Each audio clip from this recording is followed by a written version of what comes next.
Well, hello, everybody. Good evening and welcome. I'm Kathy Willis, Executive Director of Huronia Transition Homes. We're 30 years old this year. We're marking 30 years of service to women and children. I do appreciate the applause because I think we've done a damn fine job in this community of supporting the women who've come through our shelter. But we thought we needed to do something extra special to mark 30 years. Let's begin a really honest, sincere debate. And who better to launch that discussion than one of our national heroes, and certainly one of my heroes, Judy Rebick. Thank you very much. My first task is to congratulate Kathy for 20 years of leadership. Important to remember, when I was in university, I didn't have a single woman teacher in 4 years. I know there's some of you in the crowd remember cards in the library. If you looked under women, there was nothing, like nothing. The only book I ever read by a woman in 4 years of university was by George Eliot, so I figured the professor just didn't know that she was a woman in the man's name. I applied for a job in a radio station in Montreal because I wanted to be a journalist. I worked on the McGill Daily, and he said, we don't hire girls here. Why not? Because the men swear in the newsroom and they wouldn't be comfortable. There was a girl there. So I said, I don't give a shit if they swear. That's just an idea of what life was like being a girl, a woman, in 1967 in Canada. We made that difference. Nobody made that change for us. It was women organizing, ordinary women organizing that made that difference. And we still can. I believe that we still can. So this is a picture of a round dance from Idle No More. And I went to this. This is in the Eaton Center. And everyone was dancing and had smiles on their face. Very different than a rally. I mean, I'm a rally girl from way back, a rally girl. And I'm like, I love, what do we want? Choice. When do we want it? Now, but these weren't angry. They were joyous. And as I danced with everyone, I thought, this is really different. And if we are angry all the time, we polarize people. Then we don't give people really a chance to change. One of the things is we can learn from the older movement. It's not what those movements did, was they created the agents that can make the change now. Women created a whole new world for ourselves. And the same with black people, and the same with indigenous people, and the same with gays and lesbians and transgendered people. Like, we lost lots of battles in the 70s in the women's movement. We didn't stop.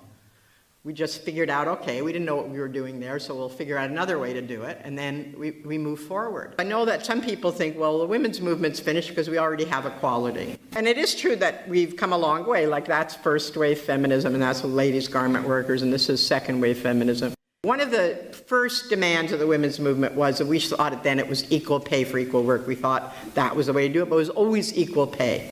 The problem isn't per se the gender division in pay, although that's a problem. The problem is the whole way in which the economic system is restructuring the labor force, and it's hitting women worse than men, except at the highest levels. There was a period in the backlash against feminism saying it's a feminist fault because you wanted us to do everything. And now we're stuck with having to take care of the kids and clean the house, and we have a job, and we're miserable, and it's your fault. And in fact, many of us want socialized housework. That was a little utopian, but... And we also thought that men should do, this was the most revolutionary idea, that men should do half the parenting and half the housework. And, there were about 10 men who actually did that in that generation. And then if you look at women in Ontario, it's quite sobering. Women now make 68.5 cents. In 2011, working women made 68.5 cents for every dollar men made. That's down from 72 cents in 2010, okay? That's a big drop. And then there's our body. If women are able to speak out in public and get better jobs and so on, the way in which they're still oppressed, besides violence, is through being told they don't look good enough. And the only advance is that now men are told they don't look good enough too. But I don't think that's the kind of equality we were looking for. And then there's this poem. Ring the bells that still can ring. Forget your perfect offering. There's a crack in everything. And this is very important to remember in a time like this, because everything looks so hopeless. Everything's just changing for the worse. There's always that crack. But what I've learned is that it's really through loving people or being compassionate toward them that change happens. Like, I was on a debate show for 4 years. I debated right-wingers every night of the week, okay? Every night of the week. And you know what? None of them ever changed their minds because of that. And I defeated them all the time.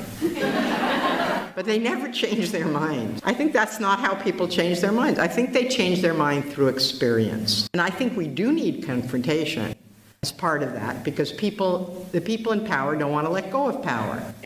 And so you have to have confrontation, and we have to have a strategy for how we can transform. That's why I use the word transform power. Now we can change our political system to be much more participatory, that people at a grassroots level should be able to make decisions about the things that affect them. All of you can work toward change by working to support, for example, the wonderful organization that sponsored this meeting, which is doing amazing work, just the kind of work that I'm talking about. Huronia transition homes, by giving money, by volunteering time, or other things that you can do in your community if you're not doing it already. So we have to find those ways to change the world.